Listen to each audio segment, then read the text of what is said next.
Oh, and did I mention that this was a double chapter release?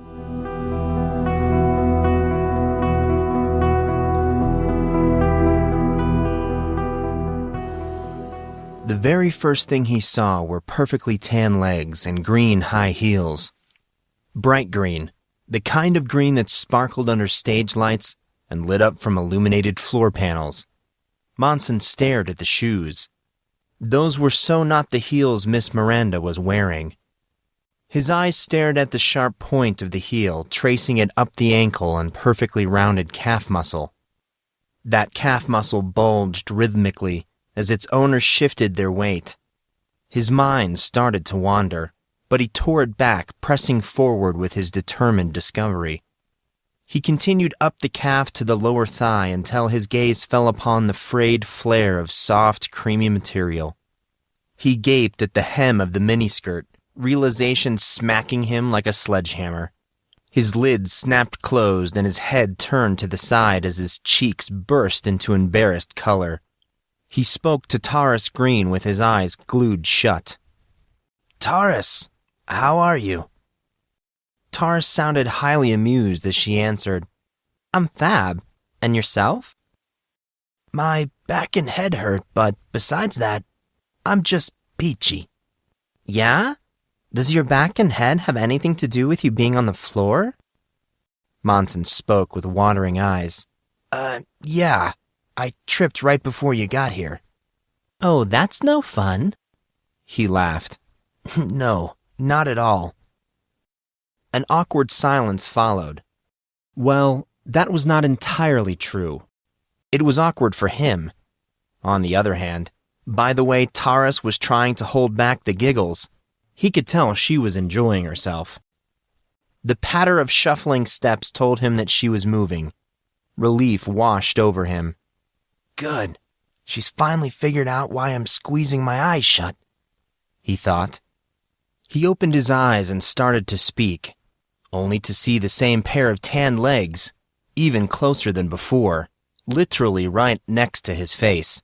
They were so close, he could smell the christened touch of suntan oil and perfumed lotion. He dared not straighten up, very much afraid of what he might see if he did. Monson found a small blemish on the floor to occupy his attention. Taurus, what are you—" She spoke from somewhere above him, moving her legs slightly as she did. The touch of smooth, warm skin crested his face. "Monson, why do you seem so fidgety?" She sniffed as if she were about to start crying. "And I came all the way over here to see you. Didn't you miss me?" "Curse you, you red-headed devil woman," he thought. She was totally teasing him, getting a thorough kick out of his embarrassment. "You know dang well why I'm fidgety. Could you move, please?" "Monson Grey, you weren't looking at my skirt, were you?" She attempted to sound scandalized, hitting the front of her dress in a very Marilyn Monroe maneuver. "You do realize that would make you a pervert, right? Going around looking up girls' skirts. Aren't you the bad boy?" "That's rich. You stand over me wearing a sundress and somehow that turns me into a pervert? Yeah, that makes total sense." "Hello, it's not a sundress." "Whatever." Taurus giggled. "Are you sure you want me to move? You do realize who's standing over you, right? You may not get another opportunity like this." Monson tried not to let his jaw drop. There was teasing, but what she was doing was just plain mean. Messing with the heart of an innocent boy. Unforgivable. He knew she was playing with him. Even so, he could not stop his face from going a deeper shade of red. "I know exactly who you are, and if you don't move, I'm going to take a picture and sell it on eBay." "Oh, you're no fun." She gave a little pouty whimper as she started to back away. He slowly got to his feet as she did. "You know, Monson, you are unlike anyone I've ever met." He lifted his eyebrow. He was not sure that was a compliment. She continued, "I mean, you have to be the only boy in existence that would tell a hot little piece like me to get off him." She let out an exaggerated sigh.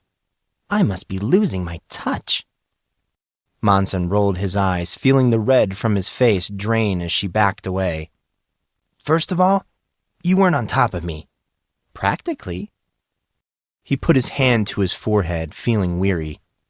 This girl really tuckered him out. Second, who seriously calls themselves a hot little piece? Haven't you ever heard of Women's Lib? Isn't that a show on the Food Network?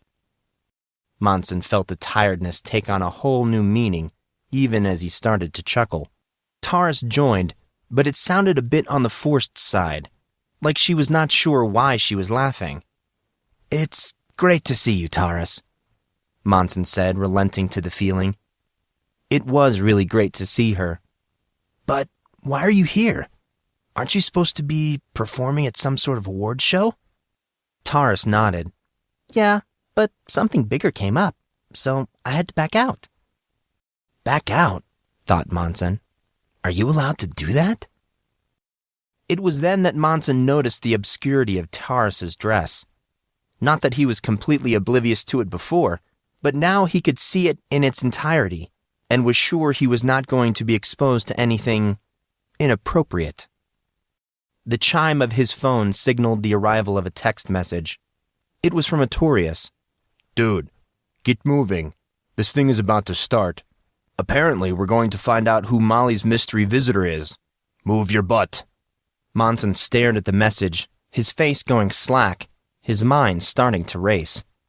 Why was Artorius getting all worked up? It was like Casey had said. Who could possibly be visiting? A gust of suspicion suddenly filled his mind as dots started to connect. The MIBs, Molly's visitor, Miss Blake, and the heavy-voiced man. It all had to do with the assembly. They were all related. The extra security was not because of what happened to the diamond. It was for this unknown visitor. But that begged the question, who were they? I know who's coming. Monson glanced to his side to see Taurus leaning in and looking at his phone. He almost took a step back. She was again a little too close. He righted himself before he spoke. You know who's coming? She nodded her head, beaming.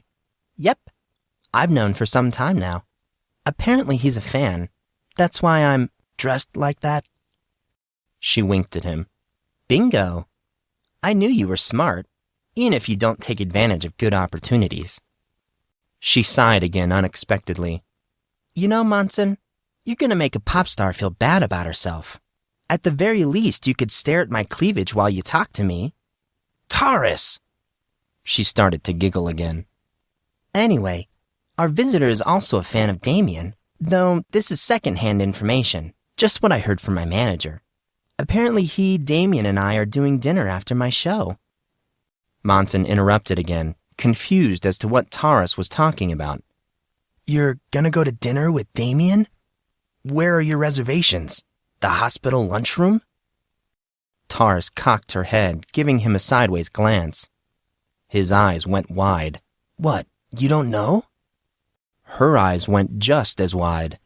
Know what? Taurus asked the question, but Monson could see the truth reflected in her eyes.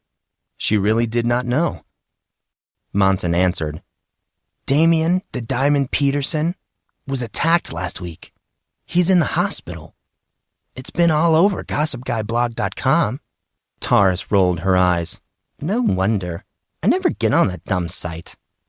At least, not after last year. What happened last year? Oh, never mind. She touched her lips as a gentle but odd expression crept onto her face. He's in the hospital? Who attacked him, and why? What about the team? Don't we have a huge game coming up? The Bulldogs. Yeah, that's right. Don't we play the Bulldogs? What are they? Monson touched her hand, which surprised both of them. Taurus, relax. He felt the tremble of hot skin and watched for a second time as Taurus's face altered dramatically. The expression was very different, but equally enigmatic. It felt overtly genuine, like maybe he was catching a glimpse of the inner Taurus. This thought caused him to reflect. Was the Taurus that sat next to him in Mr. Gatt's class somehow fake? He raised his eyebrow without even realizing it. What an interesting thought. Regardless, Taurus's concern really threw Monson off. He never knew she liked football so much.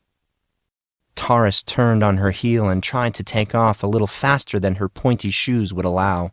Monson reacted as she started to slip, grabbing her around the waist and wrapping her up. "I've got you, Taurus." Her form went rigid, but at the same time reacted instinctively as she grabbed onto his arm for dear life. A puff of embarrassed breath sailed through the air as he pulled her upright. He moved her slowly, carefully drawing her into him so she could regain her balance. She pressed up right against him. Adrenaline-infused senses heightened his cognizance, flooding his mind with an overload of sensory information. He felt the beat of a pounding heart echo and reverberate within her, pumping so fast it felt as if her blood was a continuous flow instead of a steady pulse. He could feel the dull pull of strained, quickened breath and the steady increase of body temperature. "Taurus, this is so unlike you." Surprising words. Monson did not know where they came from. Taurus answered, "What do you mean? It's unlike you to get so ruffled. I wonder why that is." His voice trailed off. "Like I said, Monson, you really are unlike anyone I've ever met." Taurus moved out away from him, slightly pulling at her neck nervously. She quickly adjusted her expression and body language, rapidly falling back into the confident, bulletproof Taurus Green everyone knew and loved. Monson let her slide out of his arms and watched her adjust her top and skirt, which were now completely disheveled. She smoothed everything out, from her clothes to her attitude. "I'm performing later." She forced a smile. "Make sure you're watching." Taurus turned on her heel, doing that little booty shake thing that Artorius was so fond of. Monson watched her leave, thinking about the confident, bulletproof Taurus Green, and feeling that maybe she was not as bulletproof as he thought.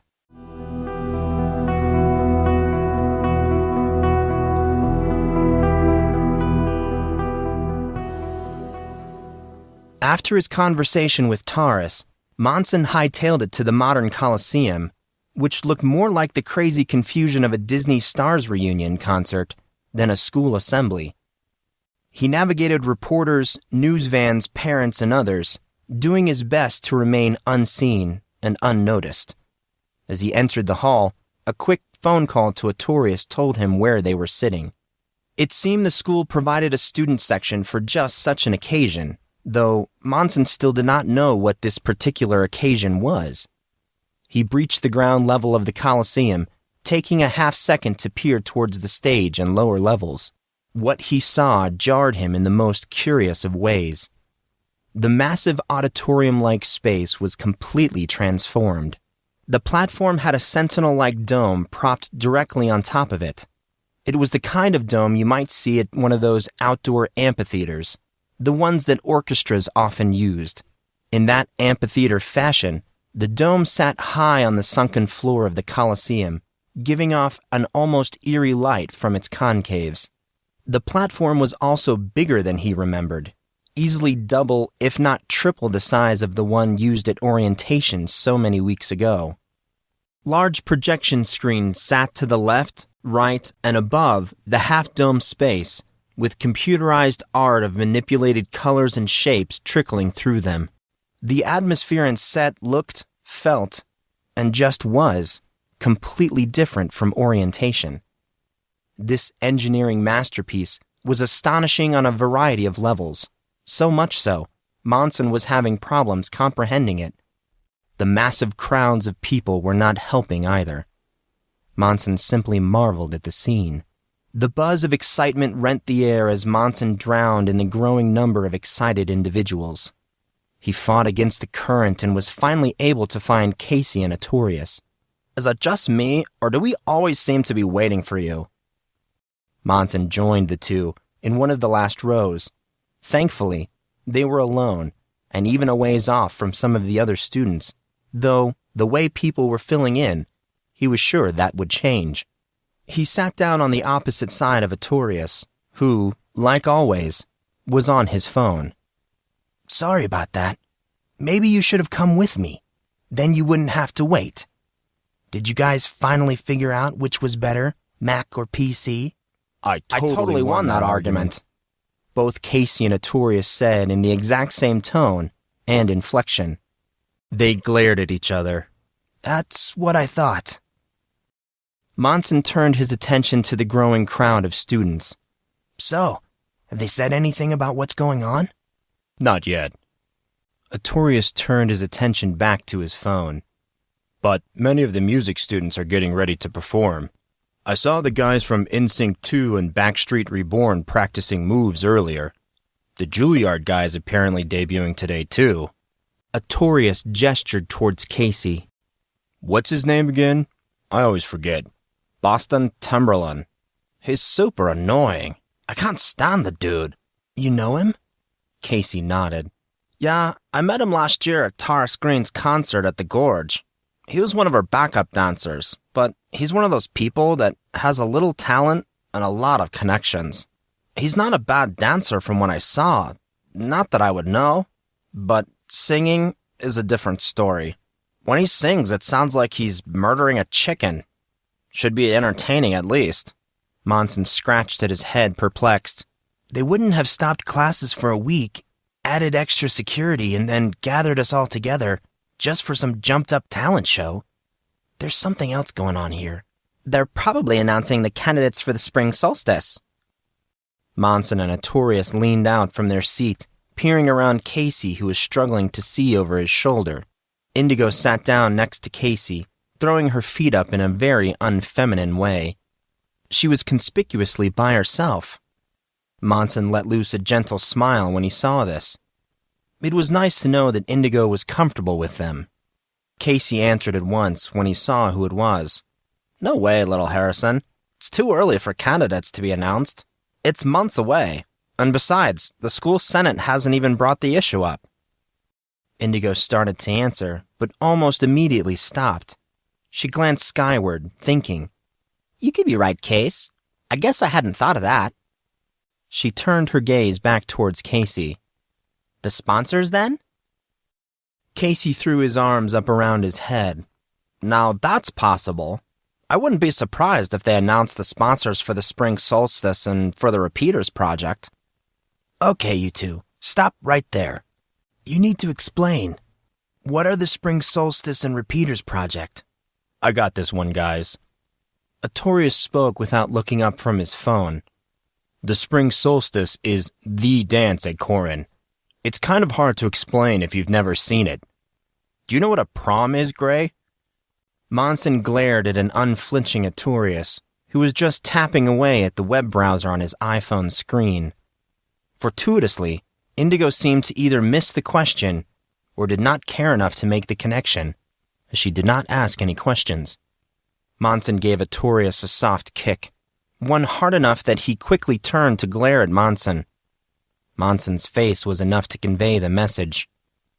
Artorius' response was equally silent. Sorry, Grey. Monson smiled lightly. It's okay. I forgive you. Artorius continued, giving no indication that a silent exchange had just transpired. Anyway, the spring solstice is like a normal high school prom, a class function for dignitaries, the Grammys, and a rock concert, all wrapped up into one. It's the high point of Corrin's social season. Monson took in this new piece of information and found that he was not surprised. Rich people were really good at two things: wasting resources and blowing things out of proportion. Considering such, it made sense that Corrin would take something simple, like a dance, and turn it into some sort of spectacle. At least he would not have to. Monson's face soured, as a thought of alarming gravity hit him. The Horumvir. The school was not going to have him participate. Were they? Relax, Grey. Not even you could get mixed up in this one, said Indigo, reading his face. The students have to nominate you, then someone in the school senate has to back you. Freshmen almost never get nominated, even really popular ones. A pout so slight, Monson had to wonder if Indigo even knew she was doing it, poured onto her face. She slid a strand of hair behind an ear, a gesture that was uncharacteristically close to one of Cyan's nervous tells. Cyan popped to the front of Monson's mind, her face dominating his mind's eye like a 100-car pileup. He did his best to figuratively look away. She was the last person he wanted to think about. More for a severely needed distraction than a genuine desire for real information, Monson asked, "What about the Repeaters Project? What's that?" Casey spoke up. The Repeaters Project is sort of a rejuvenation project for the Valley and other buildings on campus. The school wasn't always the pinnacle of rich private education, and the Valley hasn't always been for the super elite. This Valley has a long history, most of which I don't know, so I can't give you any of the details. However, what I can say is that every year a new project is done on the campus. That's where the field, barracks, and even this building came from. Many of the richest people in the world have kids attending this school, so they're always trying to outdo one another. Wow. Monson propped his chin up on his fist, steadying it with his knee. I didn't know any of that. Not surprising. You are a scholarship student. A sultry voice, easily recognized, sprang out from their ridiculously expensive speaker system. Everyone in the hall immediately fell silent, like Mr. Gatt was holding the remote control to the student body's vocal cords. Good morning, students. I welcome you to this morning's assembly and thank you for your patience in dealing with the extraordinary events of the last week. I am truly jubilant to tell you that your long wait of pondering unanswered questions is at an end. We have a very exciting guest here with us, with a very exciting announcement. However, before we move to that, how about we wake you all up? The question hung before the students, falling upon them like the calming plush of raindrops. The students did not understand. Mr. Gatt smiled. In the words of the great Andrew Lloyd Webber, I think we are in need of a little illumination. Mr. Gatt paused and shifted his body weight dramatically as flames shot up from the floor and Mr. Gatt disappeared. The Colosseum broke into music, and not just any music, but the well-known score of Andrew Lloyd Webber's Phantom of the Opera. The prelude crashed into the unsuspecting students and spectators, waking the perpetually sleeping and caffeine-dependent. The music was different, though, far different than the original Broadway masterpiece. Its beat was funkier, jumbled, and synthesized. The snap and pop of drums rolled opposite of electric guitars, both of which coursed through tweeters and subwoofers, filling the space with a body-beating bass and tummy-turning treble, causing, almost forcing the crowd to their feet. Trapdoors from the floor opened to reveal the rising figures of not one, but two boy bands. Apparently the years of animosity between the empires that were NSYNC and Backstreet Boys had finally been put to rest. It's a truly joyful day for past and present teeny boppers all over America. No, the world, said a barely heard Casey over the crowd. An NSYNC 2 Backstreet Boys Reborn duet is seriously a fortuitous and epic accomplishment. I don't know, Case, yelled Artorius over the roar of the crowd. Can you really call 10 people singing a single song a duet? Casey chuckled. Touché, Arthur. Touché.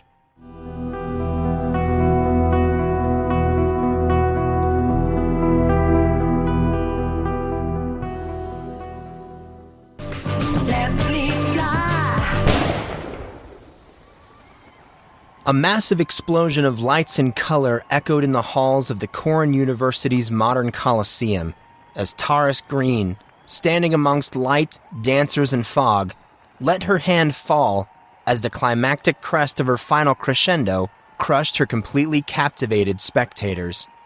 The glisten of sweat creased her brow, and her chest heaved, panting as she beamed at the crowd. She took a bow as those under her spell smothered her with applause. Monson was right there with them, whooping and hollering with everyone else. He finally understood why Taurus was the new it girl. "Hot, ha!" Casey yelled through bellowing catcalls. Monson nodded. "Totally hot." "Unbelievably hot." "She's a total cow." "What?" answered all three boys, whipping towards Indigo. "Are you having fun, Collin?" Taurus's voice blared through a microphone that was way too loud. As such, Indigo's explanation for her outrageous comment sunk under the weight of hundreds, maybe thousands of answering voices. Monson marveled at the crowd and their response. It must be nice to be loved. "Well, we aren't done yet. Mr. Gat, why don't you get out here?" On cue, Mr. Gat came trotting up to Taurus's side, mic in hand. He replied to her, though any details were inaudible. He threw a hand around her shoulder, giving her a little squeeze. "Taurus Green, everyone." Mr. Gat took a half step back, throwing his hand out and sweeping it across his body, like a product model from The Price is Right. Taurus took another bow as the decibel level reached somewhere between a jackhammer and a jet engine. Laughs broke out as the pop idol gave her history teacher a booty bump and playful smile over her shoulder. She ran back towards the curtains and disappeared a half-second later. The energy in the place hit new heights as the excitement level reached its peak. Adults and students alike were on their feet, hollering their admonition and respect. It was some time before Mr. Gat could get the crowd under control. "Now that we have your full attention," Mr. Gat almost screamed to have his voice heard over the crowd, "I would like to introduce you all to someone." A stint of uncertainty made its way through the whooping holler of the massive crowd, swimming against the current of known and comfortable. Minds kicked into analytical overdrive as they started to question the identity of this mysterious visitor. Mr. Gat smiled deviously as he noticed the perceptible change in his audience's state of being. "Mr. Gibson, if you would be so kind." The effect of this simple statement was so completely unexpected that the degree of tension tightened as the name Gibson came from hundreds of parted lips. Casey whistled, agreeing with the spectator's sentiment. "Arthur, you don't think he means Aaron Gibson, do you?" Artorius looked just as dumbstruck. "I don't know who else he could be referring to." Monson rolled his eyes. He did not know who Aaron Gibson was, so, of course, he was the only one that did not know the significance of this particular development. He tried to get his friend's attention. "Case, Arthur, I know you're probably getting tired of answering questions like this, but who is Aaron Gibson?" A screeching noise, like fingernails digging into an unsuspecting chalkboard, forced voices and bodies to recoil as hands flew to people's ears and eyes closed. A ubiquitous sight greeted the reporters, guests, and student body when they finally opened their eyes. MIBs, dozens and dozens of them, filed through the aisles of the Colosseum, marching like the remnants of the German Reich. They moved in unison, gesturing sharply as they made their way down the rows, their sunglass-covered faces holding no hint of personality. Each MIB came to their respective position and stopped. They slapped their hands to their sides in unison, turning their attention away from the stage. They all stood motionless, watching the crowd of people from beneath pitch-black lenses. Their final maneuver also marked the end of any perceptible noise, the traces of their sound waves echoing slightly and dissipating. "I bet you're wondering who these sharply dressed individuals are." Mr. Gat's voice was falling upon them, but it felt like it was coming from another world, being beamed around like Scotty in the Enterprise. "Hey, Case, Scotty was on the Enterprise, wasn't he? Do you know if he did the beaming, or was he the one that always got beamed?" "What, Gray?" "What do you mean, what? Star Trek, the Enterprise, Captain Kirk? Any of that ringing a bell?" "No, Gray. Sorry, bro." Casey sounded like he feared for Monson's sanity. Thank you, Mr. Gat. A theatrical mix of killing and brightening color met a confused crowd as they searched for human movement. Bright spotlights flared and buzzed around like drunken bees, until what seemed like a randomly picked moment when they focused on the back of the domed space. The massive screens to either side of the stage flared as the figure of a man waltzed towards Mr. Gat. Mr. Gat watched him patiently until this man was within distance. They greeted each other with hushed voices. So, Collin? Mr. Gat's voice split the air like a cleaver. Do we have your attention? The crowd roared in response. Then please take it away, Mr. Gibson. I'd be happy to, Mr. Gat. Monson's ears recoiled. The man's voice was raspy and guttural. Not a nice voice at all.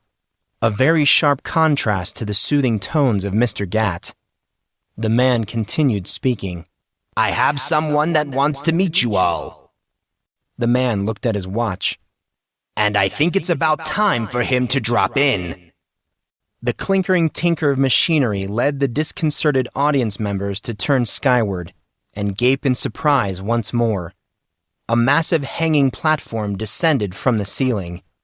An unseen camera zeroed in on the frame of a man wearing a dark suit, a dark mask, and dark gloves. Ladies and gentlemen, students and teachers, reporters and paparazzi, I have the distinct pleasure to introduce to you Christopher Barati. Gotcha. You didn't think I'd do that to you after mentioning it was a double episode, did ya? Here we go with episode 24, part deuce.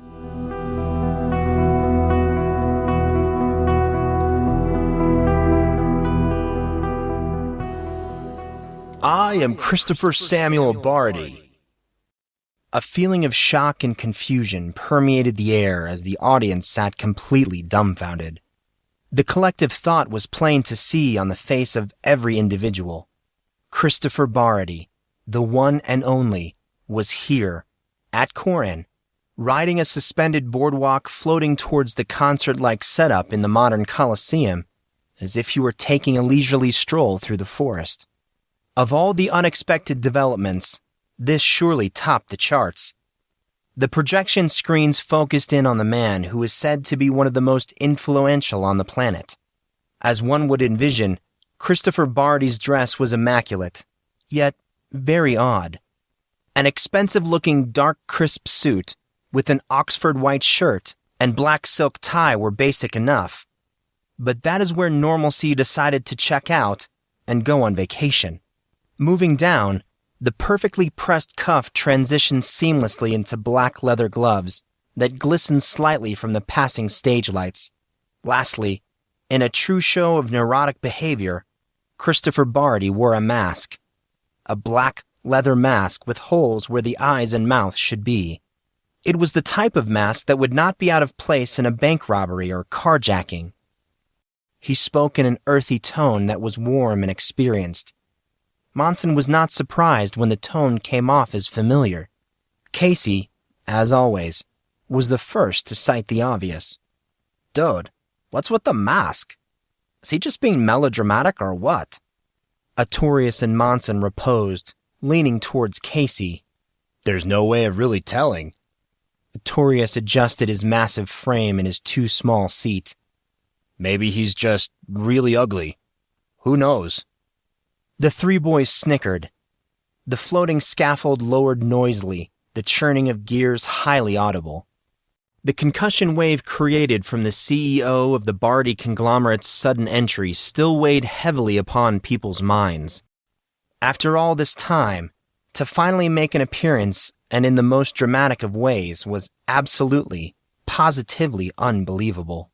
The breath of the crowd seemed to draw and release in unison as they waited.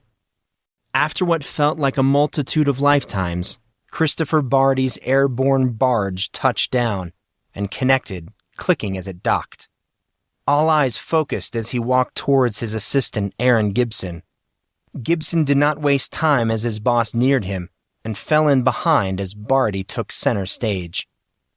A wise man once told me that power is a function of reality. He said, if you lack power, whether it be the power to control your circumstance, power to subvert your weakness, or power to withstand trials, that all you must do is attack your reality. It was the authentic and overwhelming reality of hatred and corruption that the Allies faced in World War II when evil men tried to overcome decency and peace. Those of the greatest generation fought and overcame that reality by replacing it with one of their own. Time and time again, the faith of individuals in a common cause has brought about change. You are the harbingers of that change. The youth of each generation holds the unique position of progenitor and sentinel of the future. The future that will happen with or without you. Education is the one true way to attack your reality and safeguard that future. You, Collin University students, have an unprecedented opportunity to shape the future as leaders in every field possible. You can attack the current reality by becoming cognizant of the strength of your position. 6 months ago, my reality was attacked when unknown assailants caused destruction to my lifelong dream. My bridge, Barty Bridge, was not just a mass of concrete and steel. It was a collective ideal formulated and constructed in preparation for the unification of the human race. He sounds like he's running for president. Artorius for a second time leaned in, gesturing to Monson and Casey. Maybe he's announcing his candidacy, or getting ready to rule the entire world. Take your pick. Casey snickered.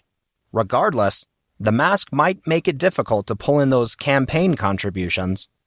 Artorius beamed. Yeah, I can see it now. Christopher Barty for president. If you don't vote for him, you're a maskist. Casey shot Artorius a sideways glance. Maskist? Artorius smirked outlandishly. Of course. A maskist. Someone who discriminates against people who wear a mask. The boys choked back laughs as applause exploded around them. Mr. Gatt was back, appearing seemingly from nowhere. He stepped to Barty's side. Shall we give Mr. Barty another round of applause?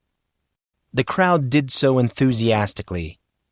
Mr. Barty, in the spirit of change and reshaping reality for the better, please tell the students what you have in store. Barty's face broke out in a supple grin that was easily visible despite the mask. Change? He laughed. We are going to change everything.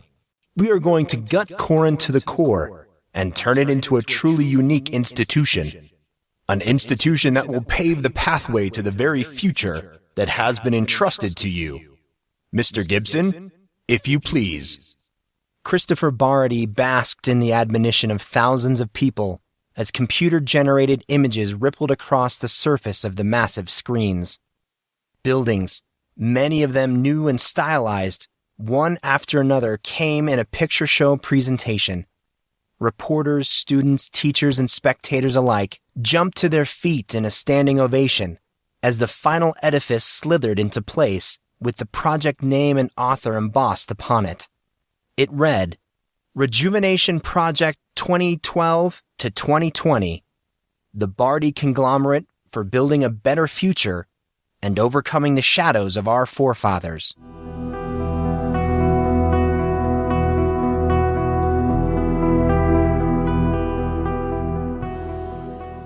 I think it's ridiculous.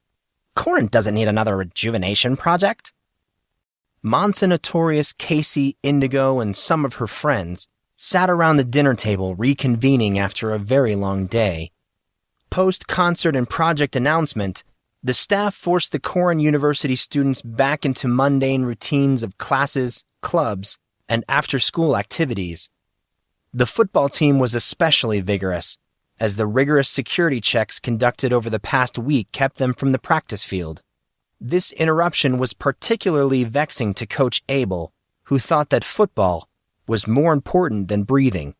In light of the coach's obsession, it was not surprising after the first day back to full practices for both the varsity and junior varsity to see Artorius and Casey with one foot in the grave once they finally made it to the GM's main cafeteria. Indigo, on the other hand, not being a part of any club, committee, or after-school group of any kind, was perfectly energetic, spouting all sorts of speculation and commentary on the week's events. "What are you on about, little Harrison?" Casey poked half-heartedly at some fried chicken. "I mean, the Barty Rejuvenation Project is going to completely redo this school? Did you see those pictures? He's going to double the size of the campus. He's going to add a technology center." "Hold up, Indigo. "You make it sound like that's all a bad thing," Indigo sneered. "You better watch it, Gray. You're already on my list." Monson cocked the eyebrow. "Your list?" "Yes, my list. Don't make me repeat myself." Monson's eyebrow clicked up a notch. "Right." Artorius spoke up. "Indigo, why are you so pissy?" "Our father and Christopher Barty are huge business rivals. Indigo has a tendency to take business relationships personally." The group in one motion turned to the source of the voice. Cyan stood, not smiling as usual, just behind her sister. She took a seat next to Indigo, the latter grumbling as she did. "I don't take it personally." Indigo sneered, casting Cyan an annoyed expression. "And this has nothing to do with Daddy.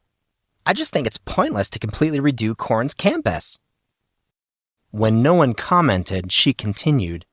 "There's like 4 buildings left at Corrin that haven't been gutted from top to bottom, but he's gonna redo them? Doesn't that seem kind of redundant to anyone?" Casey's response was swift. "Not if he's really trying to expand the size of the school. The housing alone would be a problem. The barracks is huge, but it's not operating at capacity as is. They aren't even using the western dorms." "Indigo." The sound of Cyan's voice instantly quelled the younger Harrison. "The western dormitory isn't up to code. It isn't livable. That's one of the reasons that Barty is finishing it up." "It still seems fishy to me." "That's because you have an overactive imagination." For a second time, an unexpected voice joined the throng of conversation.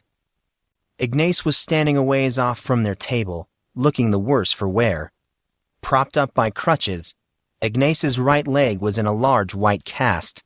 Jumbled voices spilled from gaping mouths, all spluttering on the words. What happened to you? Ignace rolled her eyes as she chewed on her lip. "You all wouldn't believe me if I told you." "Does it have anything to do with this morning?" asked Monson before anyone else could reply. "You were pretty frazzled when you ran into us right after first period." "I ran into you? After first period?" "See, Arthur," said Casey, garnishing the conversation. "Ignace didn't even remember running into you this morning. That's how insignificant you are." "Shut it, Casey. And she didn't run into me. She almost ran into you and Gray." "Casey!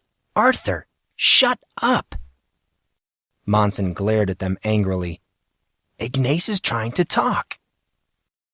Monson about-faced, refocusing on Ignace. "You were saying, what happened to you that is so unbelievable?" A smile touched Ignace's face. A feat, in Monson's opinion, considering Ignace smiled almost as much as Cyan, and everyone knew how happy Cyan was. As expected, Ignace appeared to be out of practice, as the simple gesture was completely saturated with irony, like everything had come full circle once he proffered that simple statement. Monson was not buying it. There was a story here, and he wanted to know what happened to her. Nevertheless, he did not want to embarrass her or put her on the spot. He decided to give her a way out. "You don't have to say anything, Ignace." Monson attempted to avoid the cynical expression that was quickly conquering Ignace's features. "I don't want to pry. You can just forget I said anything." In an odd turn of events, Ignace's face again altered. What was once cynical was now genuine, if not impressed. The significant difference in her overall countenance was startling. It made her come off as a great deal more approachable. It's not that big of a deal, Monson. It's just a little on the embarrassing side. I wasn't feeling well this morning and I tripped, twisting my ankle when I did. Monson's eyes narrowed in disbelief. You're kidding. And they thought it was necessary to put a cast on it? Crazy embarrassing, right? Monson shook his head. No, crazy weird. I'm not a doctor or anything, but they usually don't put a cast on unless you have a broken leg. Indigo broke in. You didn't break your leg, did you, Ignace? A vibrating in his school jacket distracted Monson from Ignace's answer. He grabbed for his phone, noticing the little flying envelope as he did.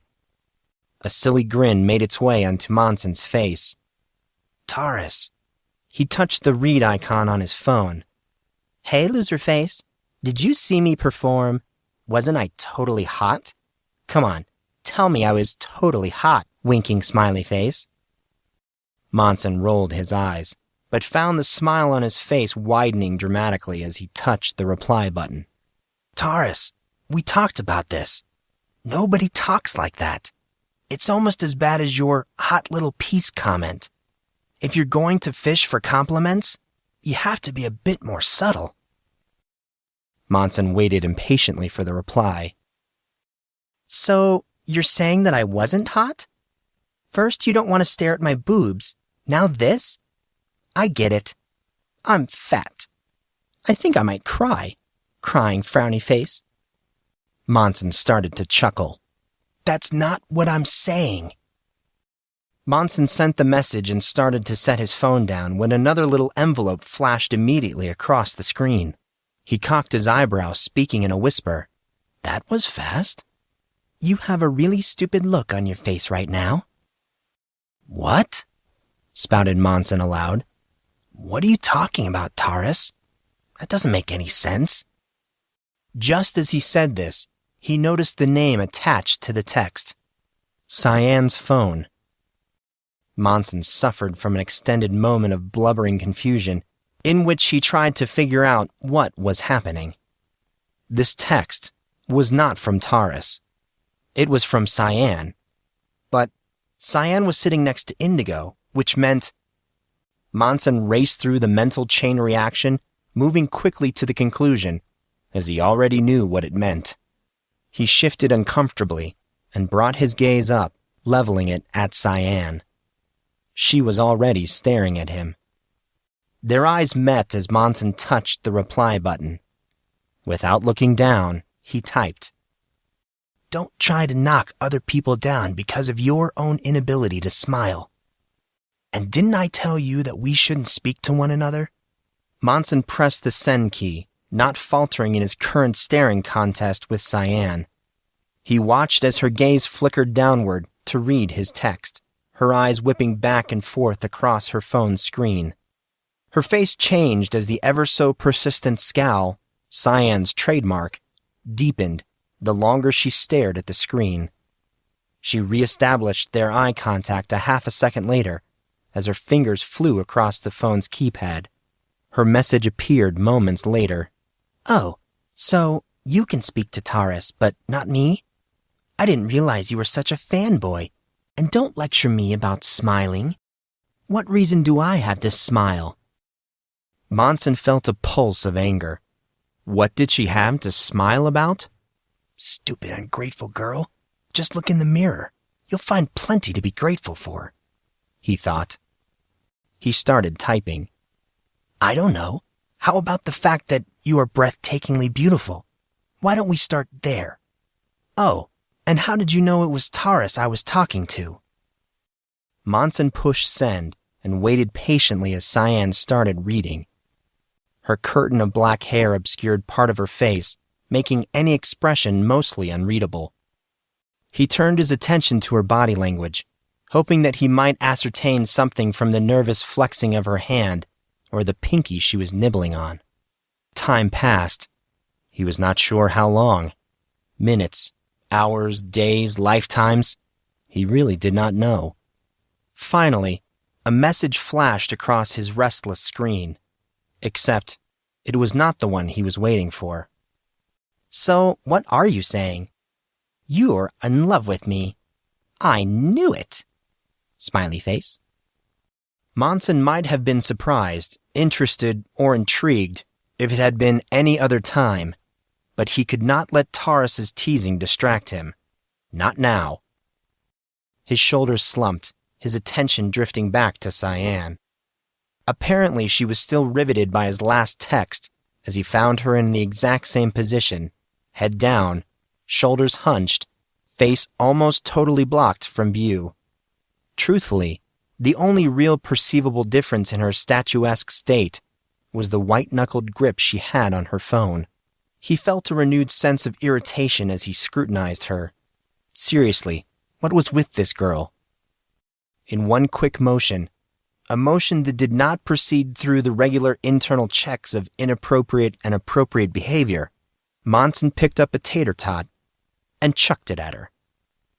It smacked her head, much of the cakey potato smushing upon contact. Another one of those long, everlasting silences settled over the moment, growing exponentially as Cyan raised her head. He met her flummoxed face with solid conviction. He could tell she was angry, or, at the minimum, trying to come across as angry. Unfettered, he reached down to his plate, picked up a second tater tot, and again tossed it at her. Cyan's incredulity found new heights as the food hovered in slow motion. A hand, barely seen, flashed across his line of sight, causing him to blink in reaction. When he was able to focus again, Cyan was holding the partially smashed processed potato in between two fingers, a half-smile breaching her lips. Monson shot her a huge grin and a sideways glance. He bowed his head in respect to her accomplishment. Being able to grab something that fast was pretty out there. His grin widened when she shook her head and nodded back. The half-smile remained just that. He snapped his fingers in disappointment. Shoot, he thought he almost had her there. Guys, shut up. Casey's voice interrupted the moment. He put a cupped hand to his ear. Now, what do you suppose that is? A crashing noise flooded through the main cafeteria doors, answering Casey's question immediately. The MIBs were back, marching neatly through the entrance, overrunning the massive cafeteria. Through the swarm of bodyguards, assistants, and attendants, the CEO of the Barty conglomerate walked calmly, conversing carelessly with his number 2, Aaron Gibson. Barty, still dressed in his black suit, gloves, and mask, strolled unconcerned through the open doors. His presence shut any and all conversation down like a plumber attacking a particularly simple leak. It was so quiet in the room that the clip-clap of a woman's heels rebounded buoyantly through the hall. Miranda Blake glided noisily behind Barty and Gibson. Barty's own conversation trailed off as he turned charismatically on the balls of his feet. He smiled knowingly as he surveyed the students. You know, if you all get quiet every time I enter the room, you're gonna hurt a CEO's feelings. Barty sniffed playfully. Monson almost started laughing. Here was one of the most powerful men in the country, play-acting in a private school of secondary education students. And if that was not weird enough, he was now cracking jokes? Regrettably, Monson could not quite get his giggle to manifest. The atmosphere was still a bit too heavy for that. Barty seemed to notice this, as next he said, "Not quite enough, huh?" He put a hand up to his mask as if he were rubbing a beard. Then, trying to snap his fingers, he said, "How about a joke then? Let me think." He rubbed at his face again. "Okay, I think I got it. 3 nuns walk into a bar." A hand from behind grabbed and spun Barty on the spot. Miss Blake had a hold of him and was now whispering conspiratorially in his ear. Obviously, the students could not hear, but the guesswork to figure out what she was saying was not exactly rocket science. The students gazed on as Barty pulled sharply away. What do you mean that's a horrible joke? That's a great joke. Miranda grabbed him again, whispering for a second time. Once she finished, he pulled back to look at her. No way, said Barty, his tone disbelieving. Miss Blake nodded her head. You're trying to tell me that all I have to say is, Corn University football rules? The main cafeteria at Corn University erupted as the football players, cheerleaders, and bandies exploded into cheers.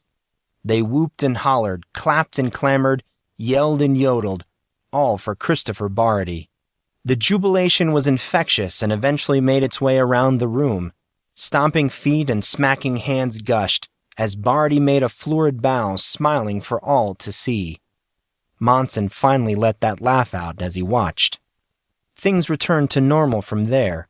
Conversations broke out among the different groups and people went back to eating. Barty did not exit, however, but set out around the room, meeting and greeting the different students. How does Miss Blake know Christopher Barty? Asked Indigo as she attempted to spy on them. Doesn't that seem weird to anyone else? You sure are paranoid today. You seriously have issues. Shut up, Cassius. Casey glared at Indigo in a mix of surprise and confusion. Why is everyone calling me Cassius? Your sister calls me that too. What? You don't know? Ha! Indigo adjusted herself smugly.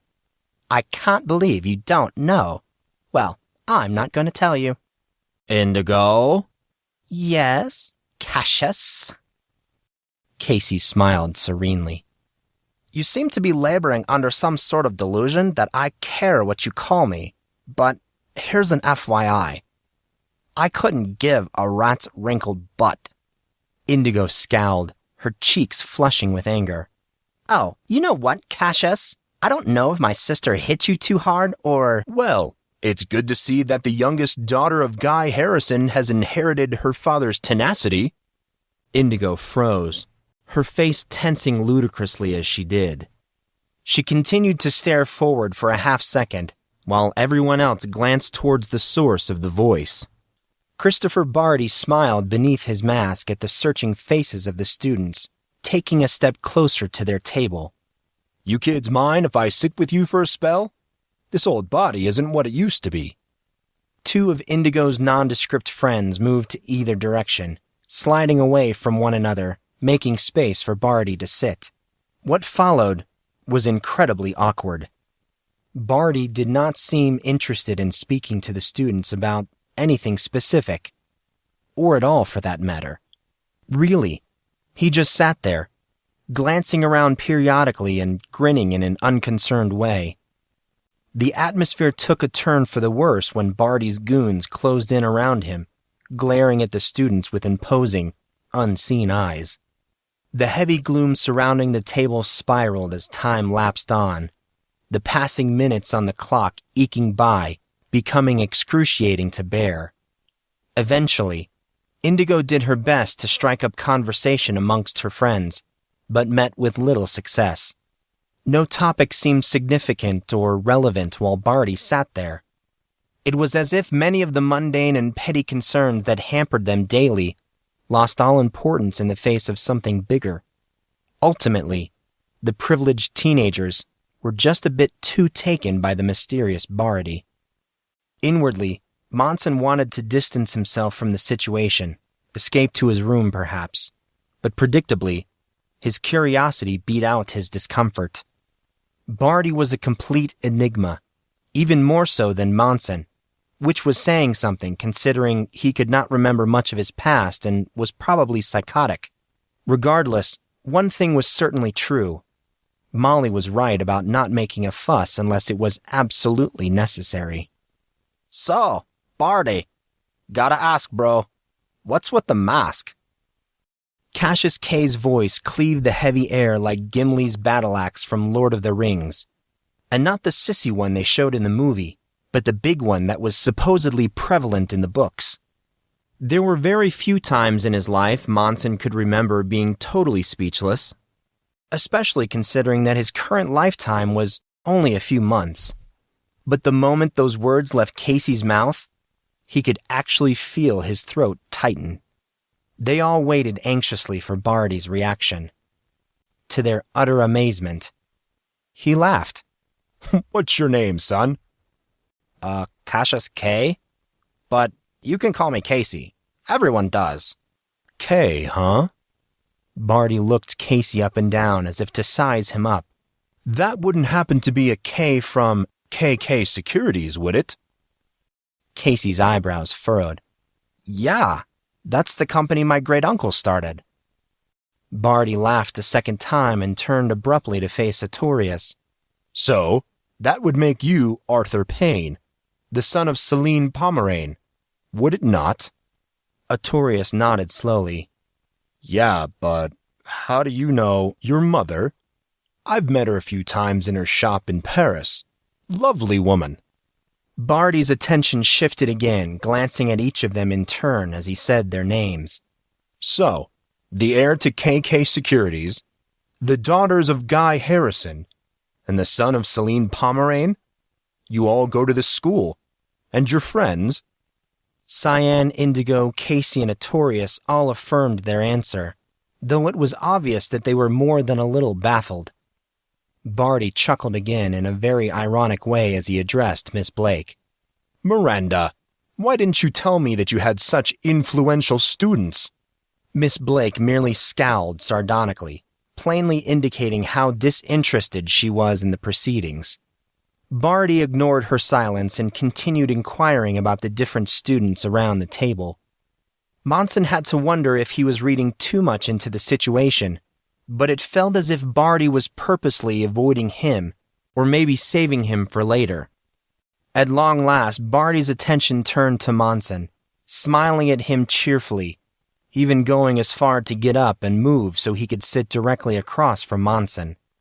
At roughly the same time, an impression came to Monson, an impression that made him understand before Barty even said anything.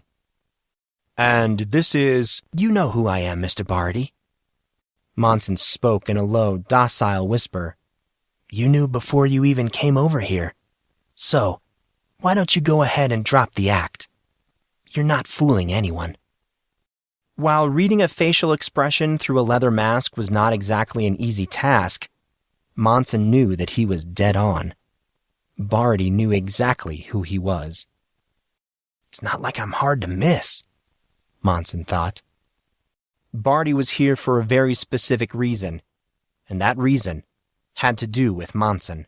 How do you know I'm here to talk to you? I don't know. I just do. Something about your mannerisms told me. My mannerisms, you say? Yeah, your mannerisms. Marcus told me that you were a smart one. I was assuming that it was just book smarts, but apparently, you're just as good at reading people as he was. Is there anything else that I should know about? Any other skills or talents? Not that I know of. Barty smiled. Excellent. I'm not very good at dealing with surprises. Monson smiled back. I don't doubt that. Monson and Barty's innocent exchange was incredibly strange. Small talk of unparalleled duplicity skillfully hid the true aims of either combatant. Christopher Barty was careful in both word and gesture, and was doing all in his power to avoid any sort of point or conclusion with Monson. The latter grew so tired, he just went for it. Not that speaking to you isn't interesting or anything, but I have a headache. I would like to return to my room. So, why don't you tell me what it is I can do for you, Mr. Barty? Why are you here? Barty sighed but smiled a defeated smile. He pulled out an envelope and slid it across the table. You have a bright future ahead of you, Mr. Grey. A bright one indeed. Thank you. Monson made to pick up the envelope, but stopped right before he did. You know, You never did answer Casey's question, Mr. Barty. And what question was that, Mr. Grey? What's with the mask? Read the letter, and I will tell you. Monson's eyebrow shot up. How about a hint? Barty smiled, but if Monson was being honest, the word smile did not really cover the mixed, hollow emotion coloring the thin lips of Christopher Barty. A smile is supposed to convey joy, happiness, pleasure, and delight. Any one or all of those things. But if a smile is reserved for happy emotions, then why did Barty appear so sad? Barty finally spoke. A hint. You really are like your grandfather, Mr. Grey. I will give you a hint. Let me just say this. We all can't be as brave as you. Without another word, Christopher Barty stood up and left, Miss Blake and Aaron Gibson in tow.